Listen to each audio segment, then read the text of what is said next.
제가 원래 이런 목소리의 사람은 아닌데 목감기가 와가지고 좀 잘 회복이 더딥니다. 필이면 내내 괜찮다가 어제부터 시작해서 목이 확 잠기기 시작하는데, 그래도 어제 같이 가신 분들은 알겠지만 어제보다 오늘이 훨씬 낫습니다. 어제는 숨소리만 나왔는데 오늘은 그래도 목소리가 나오니까 그나마 다행이고, 오늘 바라기는 잘 무사히 설교가 끝날 수 있기를 바라고 있습니다. 여러분, 기도하는 마음으로 함께 말씀을 들어주시면 고맙겠습니다. 사람에게 생명의 신호라고 하는 것이 있습니다. 살아있다는 것을 알려주는 거죠.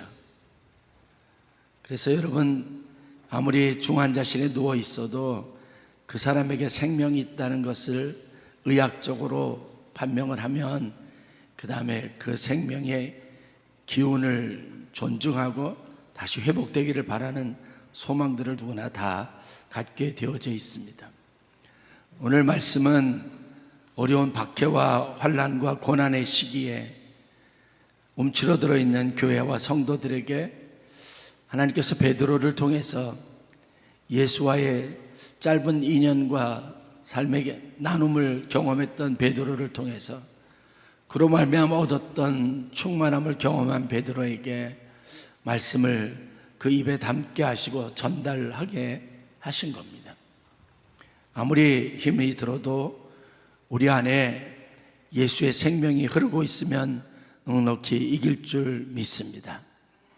조금 좀 힘들더라도 잘 견뎌내면 되고요, 우리의 세포를 활성화시키면 이제는 견디는 것에서 더 적극적으로 문제를 이기고 문제를 소멸시키고 그 안에 우리 연약함이 오히려 하나님의 강함이 되고 하나님의 영광이 되는 축복이 있을 줄로 믿습니다. 사람도 생기가 있는 사람은 좋습니다. 만나고 싶고 이야기하고 싶은 겁니다. 그런데 그렇지 않은 사람은 오히려 내게 있는 생기를 뺏어가고 내 마음에 우울함을 더하게 만드니까 별로 그렇게 만나고 싶지는 않은 거죠. 만약에 교회가 영적 생기를 잃어버린다면 어떻게 될까요? 교회는 더 이상 매력적인 곳이 되지 않습니다. 죄송한 말씀이지만 제가 목사로서 저에게 오신 분들을 이렇게 보면, 저분은 판단이 서져 얼마 안 있다가 우리 교회 안 나오실 수도 있겠다 싶은 생각이 있고, 어떤 분은 교회에 나오시다가 정착할 수도 있겠다는 게 감으로 옵니다. 근데 사람들이 마음에 동요가 잘 일어나지 않는 이유가 뭐냐면, 내가 여기에서 얻을 수 있는 게 별로 없다, 예배를 드려도 마음에 뭔가 달라지는 것도 별로 없다, 이러면 아무래도 새로운 생기를 떠나서 여러분 마음이 움직여지게 돼 있습니다. 그런데 여기 와서 뭔가를 경험하고 마음의 변화를 직접적으로 경험하면 여러분 이 성전을 다시 찾게 되어져 있습니다. 사람이, 교회가 생기가 있어야 될 줄 믿습니다. 저는 그런 교회를 늘 위해서 기도하고 꿈꾸고 있습니다. 영적 생기가 있는 교회가 되어야 합니다. 제가 자주 쓰는 표현 중에 가고 싶은 곳, 만나고 싶은 사람, 그 사람들이 있는 곳이 어디냐? 교회가 되어야 되는 거예요.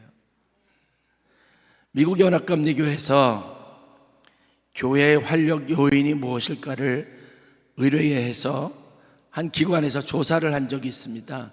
4가지 교회의 활력 요인을 말하는데, 첫 번째는 속회나 선교회 같은 소그룹 모임이나 활동이 활발한 곳. 우리 교회는 어떨까 모르겠습니다. 이 이야기는 고상한 말이 아닙니다. 내가 교회 가면 나하고 같이 앉아서 밥도 먹고 같이 차도 마시고, 그리고 내가 지난주 어떻게 살았는지도 함께 이야기 나누고, 내게 필요한 기도 제목을 누군가에게 말할 수 있는 내가 속한 작은 사람들의 모임이 있는가라는 겁니다. 우리 아멘교회 교인이라면 우리 교회 오신 성도님들이 이런 소그룹 안에서, 공동체 안에서 그러한 것들을 경험할 수 있도록 적극적으로 도와야 합니다. 도움을 받을 수 있어야 하고 도움을 얻을 수 있어야 합니다. 어디에서요? 소그룹 공동체 안에서 그렇습니다. 속회라고 하는 조직보다 여러분 더 위대한 힘이 있는 게 무엇인 줄 아십니까? 성도들의 자발적인 모임입니다. 내가 좋아하는 사람들과 함께 어울려 있는 겁니다. 그 모임을 만들기 위해서 속회를 조직하는 겁니다. 내가 교회 가서 예배 드리는 것으로 끝나지 않고 내 배우자든 아니면 다른 사람이든 함께 오늘 예배 드렸던 느낌도 함께 나누고, 그리고 내 감정이 어느 정도인지를 표현도 해보고 그것을 수용하고 받아주고, 그럴 수 있는 소그룹들이 있어야 하고, 그 소그룹들이 또 큰 단위로 모여서 다양한 활동을 할 수 있어야 합니다. 제가 컨디션도 이런데 어제는 강원도 철원을 갔다 왔습니다. 주상절리길 대략 한 7km 조금 4km 넘나요? 4km에서 6km, 7km 모르겠습니다. 그런 길을 걷는데 힘들어서 죽는 줄 알았어요. 우리 이채성 권사님이 제가 그냥 가까이서 보면 마음이 안 좋아가지고 안 되겠다 싶어서 한참 뒤에 가다가 저는 먼저 확 가버렸습니다. 근데 힘들어 하시면서 땀 닦으시면서도 열심히 그렇게 쫓아오시더라고요. 완주했습니다. 다른 사람들도 대부분 오랜만에 운동 안 하다가 하신 분들은 괜히 왔다 그런 사람들이 많고, 그나마 또 차에 있을 걸 괜히 여기 나왔다 이렇게 말하시는 분도 있습니다. 저는 제 고향이지만 딱 한 번 가봤고 이번에 두 번째입니다. 근데 두 번째는 훨씬 더 쉽더라고요. 그러니까 이채성 권사님 다음에 가면 별 힘들지 않고 갈 수 있습니다. 어제 안 가신 분들은 후회가 많을 거예요. 손해 많이 보셨어요. 갔다 오신 분들이 다 좋았고 은혜를 받았습니다. 여러 가지 도전도 있었습니다. 그러니까 제가 어디 가자고 하면 좀 열심히 좀 따라 나서세요. 제가 여러분들 고생 별로 안 시켜요. 하나님께서 우리들에게 다양한 활동을 통해서 움직이게 하시는데, 그 움직임이 우리에게 가져다주는 굉장히 중요한 요소가 있어요. 물론 몸은 힘들지만 어제 저는 갔다 오면서 마음에 굉장히 많은 기쁨이 있었습니다. 제 안에 조금 희미해졌던 선교의 본능이 다시 불이 붙는 느낌을 받았어요. 몸이 아프면 대부분 누워 있으려고 하잖아요. 근데 의사 선생님이 뭐라고 하죠? 누워 있는다고 해서 도움이 되는 건 아니에요. 활동을 해야 하는 겁니다. 그게 우리를 살아있게 만들어요. 그게 우리를 생기 있게 만듭니다. 그러면 다른 사람들에게도 주는 격려가 굉장히 많이 있습니다. 오늘 제가 여러분들에게 드리는 말씀은 이런 말씀인 겁니다. 아무리 어렵고 힘들어도 여러분 안에 생기를 가져야 합니다. 그런데 이거는 자연스럽게 생기지 않아요. 여러분들이 활력을 불어넣어 주어야 합니다. 하나님으로부터, 말씀으로부터 그 활력을 공급받아야 합니다. 가만히 신앙생활 하려고 하지 말고 내 마음이 무거워지고 절망이 깊어지면 기를 쓰고 애를 써야 합니다. 그게 오늘 성경이 우리에게 주고자 하는 도전인 겁니다. 소그룹 활동들을 통해서 적극적으로 여러분들의 영적 양식을, 영적 활기를 그 안에서 발견하고, 두 번째 필요한 것은 내가 보기에 눈으로 내 마음에 잔잔한 감동을 줄 수 있는 좋은 모범이 되는 성도들이 있는 교회가 활력이 있습니다. 오가고 지나가고 다양한 일들이 되잖아요. 여러분들 교회 딱 오시면 주차하고 교회 들어오고 예배당에 앉고 예배 드리는데 여러분들에게 다양한 이미지들이 있습니다. 그 이미지들 안에 여러분들이 무엇을 발견해야 하냐면, 하나님을 믿는다는 게 이런 거구나.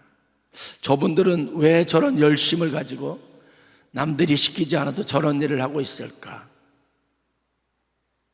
저분들을 저렇게 기쁘게 모든 일을 할 수 있게 하는 원동력이 무엇인가를 여러분들 눈으로 보게 해야 합니다. 그게 하나님이 우리에게 주시는 은혜라는 것을 증거해야 하는 겁니다.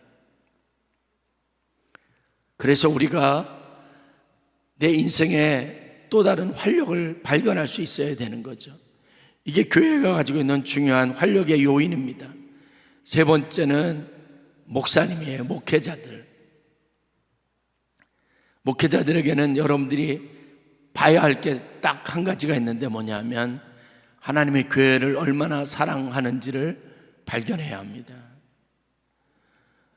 교회를 사랑하고 성도들을 사랑하는 목회자가 있는 그 교회가 활력이 있습니다. 내 일에 관심 가져주고 내 문제를 위해서 기도해 주는 사람이 있는 곳이 교회가 되어야 되고, 그 일이 목회자가 되고 여러분의 속장들이 되어야 되고 여러분 우리 교회 장로님들이 되어야 합니다. 그 마음이 교회를 활력 있게 만드는 거예요. 교회를 가고 싶게 만드는 겁니다. 만나고 싶은 사람이 그곳에 있다는 생각을 들게 하는 겁니다. 마음을 너무 모질게 하지 마시고, 여러분 교회인데 이왕이면 마음을 너그럽게 하시기를 주의 이름으로 간절히 축원합니다. 수용성이 있어야 합니다. 받아줘야 합니다. 이해해줘야 합니다. 우리가 아무리 많은 노력을 기울여서 힘을 다해도 여러분 사람에 대한 너그러움이 없으면 그 교회는 생명력을 잃어버리게 되어져 있습니다. 우리가 많은 좋은 일을 해도 사람에 대한 이해력이 없으면, 수용력이 없으면 그 일은 하나님 안에서 참된 가치를 갖기 어려워요. 우리가 주님을 위해서 봉사하는 이유가 뭐죠? 목적이 무엇이죠? 그 사랑을 배우고 그 사랑을 실천하기 위한 것에 있습니다. 교회를 사랑하는 마음, 그것을 여러분들에게 제가 잘 보여줬으면 좋겠습니다. 여러분들에게 내가 얼마나 관심이 있는지를 여러분들이 좀 알아주셨으면 좋겠습니다. 그러지 못했다면 제가 부족한 것이고 제가 여러분들에게 충분하지 못한 존재가 된다는 사실이니까 이것도 죄송하게 생각합니다. 사람들을 만나고 싶은 곳, 교제하고 싶은 곳, 교회. 내가 닮고 싶은 사람이 있는 곳, 교회. 그리고 사랑이 있고 서로에 대한 깊은 애정과 관심을 가지고 있는 목회자가 있는 건 교회. 마지막으로 예배입니다. 아무리 많은 인간적인 교제와 모임이 있어도 우리가 하나님을 경험하고 하나님이 어떤 분인가를 느낌으로 가져볼 수 없는 예배라면 그건 의미가 없습니다. 같이 예배해야 합니다. 하나님이 어떤 분인지를 들어야 합니다. 체험해야 합니다. 경험해야 합니다. 만나야 합니다. 어제 장흥교회라고 하는 곳을 갔는데 거기서 순교하신 목사님 이야기를 들었어요. 철원 제일교회를 갔는데 거기서 순교하신 목사님 이야기를 들었어요. 그분들이 일제시대 때 신사참배에 거부를 하고 공산 치하에서 신앙을 지키기 위해서 그렇게 자신의 생명을 아끼지 않았던 그 중심에 뭐가 있는지 아십니까? 교회. 내가 장로고 내가 목사인데 어떻게 이 교회를 버릴 수가 있냐는 거예요. 그러면 세상은 어떻게 되겠어요? 세상에서 하나님의 사랑과 은혜를 어느 곳에서 드러내겠어요? 사람들에게, 착한 사람들에게 절대로 그럴 일 없습니다. 교회는 존재해야 합니다. 대신 생기를 가지고 존재해야 합니다. 활발하게 활동하는 것이 있어야 합니다. 움직이는 것이 있어야 합니다. 무엇인가를 위해서 끊임없이 도전하고 무엇인가에 마음을 모으고 뜻을 모으는 것이 필요합니다. 여러분, 남해교회가 40주년 됐어요. 이제 중년의 나이로 들어갔는데 우리 교회가 지난 40년 동안 무엇을 했을까? 저는 40주년을 기념하면서 우리 교회가 해온 일들, 그것을 다시 한번 되돌아보고 재정립하기를 바라는 마음이 있습니다. 우리 교회는 구제하고 선교하는 교회입니다. 이 내용을 빼면 교회 역사에서 딱히 자랑할 만한 것이 없습니다. 선교하고 구제하기 위해서 의견 다툼도 많았습니다. 각각 다른 생각들이 충돌도 했었습니다. 그러나 그것이 하나님이 기뻐하는 일이라고 해서 온 성도들이 최선을 다했습니다. 때로는 그 열매가 없어 보일 때도 있었습니다. 우리가 기대하던 것과 같지 않을 때도 있었습니다. 그래도 낙심하지 않고 최선을 다했습니다. 그게 복음의 씨를 뿌리는 겁니다. 언젠가는 맺힐 것이라는 기대를 가지고 옵니다. 이번에 이틀 동안 저희가 바자회를 했습니다. 너무 감사하고 또 고맙다는 말씀을 여러분들에게 드립니다. 쉽지 않고 굉장히 어려운 일이에요. 그런데 이거는 우리가 돈을 벌자고 하는 일 아니었어요. 하나님의 교회가 어떠한 과정을 통해서 어떤 방법으로 선교하고 구제하는 일에 지금까지 앞장서 왔는지를 경험하게 하고 싶은 겁니다.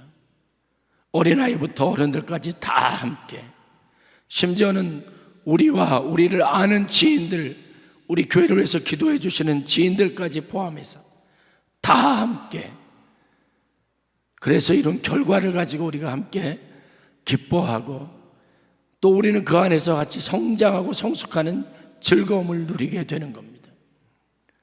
제가 늘 말씀드리지만 아무것도 하지 않으면 문제도 안 일어납니다. 그러나 움직이면 거기에 대응하게 될 여러분 능력도 생기고 문제도 생기게 되어져 있습니다. 그러나 그걸 통해서 우리는 교회가 가지고 있는 생기, 활력의 요인들을 발견할 수 있어야 될 줄 믿습니다.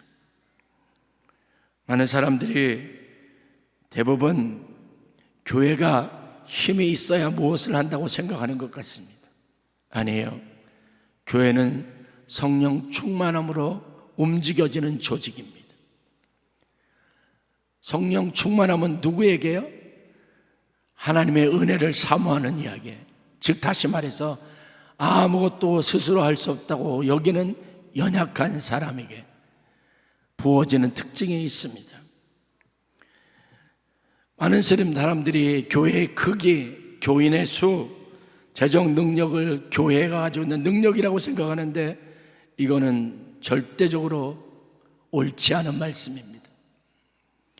교회가 가지고 있는 진짜 힘은 스스로의 연약함을 알고 고백하는 성도들, 그 위에 부어지는 하나님의 은혜가 있을 때 극대화되어져 있다는 사실을 믿으시기를 간절히 축원합니다.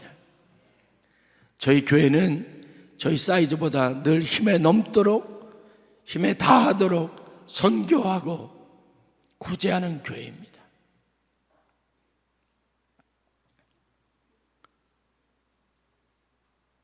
그것을 위해서 기도하는 겁니다. 성경의 사도행전 3장에 보면 한 이야기가 기록이 되어져 있습니다. 성전 미문에 앉아서 구걸하는 거렁뱅이가 있습니다. 앉은뱅이죠. 누가 거기 데려다 주지 않으면 안 돼요. 그곳에서 먹고 살기 위해서 열심히 구걸을 해야 합니다.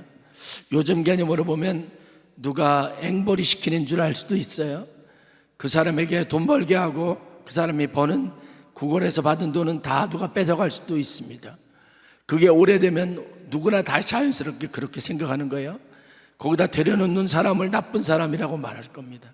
어찌됐든 그렇게 그곳에서 구걸하던 사람이 그날도 간절하게 누군가 한 사람이라도, 수없이 지나간 사람이 한 사람이라도 마음이 움직여서 자기가 원하는 만큼의 동전을 던져놓기를 원해서 소리 질렀습니다. 베드로가 여러분 그때 이 사람에게 다가가서 무엇이라고 했는지 여러분 아시지 않습니까? 은과 금은 내게 없거니와 내게 있는 것을 내게 주노니 곧 나사렛 예수 그리스도의 이름으로 일어나 걸으라. 만약에 베드로의 지갑에 돈이 두둑했다면 매일매일 필요한 만큼 던져주고 왔을 겁니다. 그러면 그 거렁뱅이, 안진뱅이 거지는 평생 거기서 거지로 사는 겁니다. 우리가 하는 일은 사람을 망치는 것에 있지 않습니다. 사람을 살리는 일입니다. 베드로가 부유했다면 못할 일이죠. 그래서 하나님 앞에 그가 믿음을 가지고 외쳤던 것이 역사가 되고 능력이 되는 겁니다. 아픈 사람 있으면 좋은 병원 소개하면 되죠. 그런데 우리 교회는 그것뿐만이 아니라 기도합니다. 다른 사람들이 보기에 뭐 저렇게 하냐 싶을지 모르지만 우리는 기도합니다. 이유는 제가 의사가 아니니까요. 제가 충분히 저 사람의 심리나 몸의 상태를 알지 못하니까요. 필요한 도움을 줄 수 없으니까. 그러면 제가 뭘 할 수 있습니까? 기도 외에 더 있습니까? 여러분들이 능력이 있습니까? 모든 것을 다 할 수 있을 만큼 부자입니까? 아니에요. 그래서 교회의 생기는 기도하는 것으로부터 오는 줄 믿으시길 바랍니다. 하나님을 의지하고 하나님의 도움을 구하는 겁니다. 오늘 베드로서 1장 3절 말씀, 그의 신기한 능력으로 생명과 경건에 속한 모든 것을 우리에게 주셨으니. 누가요? 하나님이에요. 그분은 신기한 능력이 있으십니다. 생명과 경건에 속한 모든 힘이 그분에게 있습니다. 그리고 그것을 우리에게 주셨으니까요. 이걸 우리가 알아야 합니다. 베드로가 이 이야기를 할 때 교회는 박해 가운데 있었어요. 네로 이후에 박해를 받았고 베드로도 역시 로마에서 거꾸로 매달려 죽었습니다. 순교했습니다. 녹록지 않은 환경에서 어려움에 직면해 있는 교회, 세상과 대항할 수 없는 교회, 성도, 그들에게 베드로가 하고 싶었던 말이 무엇입니까? 우리의 능력을 보지 말고 우리는 연약한 사람이지만 하나님이 우리에게 부어주시는 능력, 부어주실 능력을 바라라고 하는 겁니다. 생기 있다는 것은 내 안에 있는 어떤 힘이 아니라 하나님이 부어주시는 것을 말합니다. 아파서 누워있으면 계속 그래요. 의사 선생님이 뭐라고 하죠? 활동하라고 합니다. 그러면 일에 몰두하면 아픈 것도 잃어버려요. 저도 그런 체험 많이 합니다. 아픈 것을 생각하면 계속 아프고, 일을 생각하고 사명을 생각하면 힘이 납니다. 하루를 지나보면 병상에 누워있지 않고 내가 거둔 열매와 결실들이 있습니다. 그래서 베드로가 권면하는 겁니다. 여러분이요, 여러분의 믿음에 덕을 더하십시오. 덕에 지식을 더하십시오. 지식의 절제에 인내를, 인내에 경건을, 경건에 형제 우애를, 형제 우애에 사랑을 더하십시오. 그것이 하나님의 거룩한 신성에 참여하는 자의 자세라고 말하고 있습니다. 여러 가지로 신앙생활하고 힘이 들고 어려우면 주저앉아 있으면 더 다운될 수밖에 없습니다. 여러분들이 지금 단계에서 한층 더 높은 신앙적인 도전, 그 도전에 힘을 기울이시기를 바랍니다. 아무도 남에게 여러분들이 원하는 것을 가져다 주지 않아요.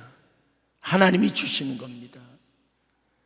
교회의 생기는 그래서 우리의 따뜻한 배려로 생기는 게 아니에요. 친절한 목사님으로 교회가 부흥하는 거 아닙니다. 하나님이 은혜를 주셔야 되는 줄 믿으시길 바랍니다. 우리의 마음과 생각을 은혜로 채울 때, 하나님이 역사하실 때, 여러분, 우리가 영적 활력을 가지고 이 시대에 하나님의 일을 감당하는 성도들이 될 줄로 믿습니다. 베드로후서 1장 10절 말씀입니다. 그러므로 형제들아 더욱 힘써 너의 부르심과 택하심을 굳게 하라. 너희가 이것을 행한즉 언제든지 실족하지 아니하리라. 여러분 스스로 하나님의 은혜 안에서 서는 훈련이 되어 있지 않으면 아무리 여러분들을 이끌고 다녀도 훌륭한 지도력으로 여러분들을 몰아세워도 여러분들은 절대로 혼자 설 수 없습니다. 성공할 수 없습니다. 나를 살게 하시는 이는 오직 예수 그리스도의 목사님이 아니에요. 내게 생기를 주시는 분도 오직 성령 한 분이십니다. 이 마음을 가지고 여러분들에게 더 성숙하고 더 큰 능력을 가지고 설 수 있기를 바랍니다. 제가 아는 어떤 분은 남편이 암을 앓았어요. 남편을 고쳐달라고 기도했습니다. 그런데 그분이 어느 순간인가 기도가 바뀌기 시작했습니다. 저에게 이렇게 부탁을 하더라고요.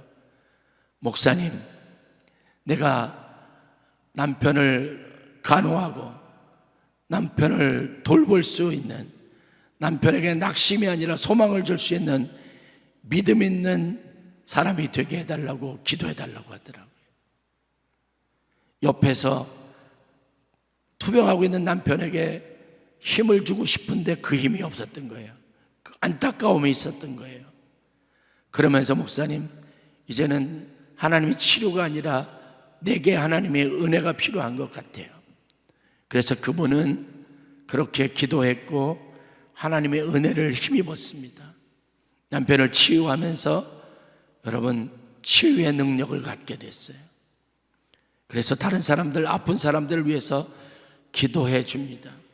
희한한 것은 그 기도를 받은 상대방이 그 마음에 깊은 전율과 같은 그런 것을 느껴서 그런 치유에 대한 소망이 구체적으로 생긴다는 이야기를 들었습니다. 뭐죠?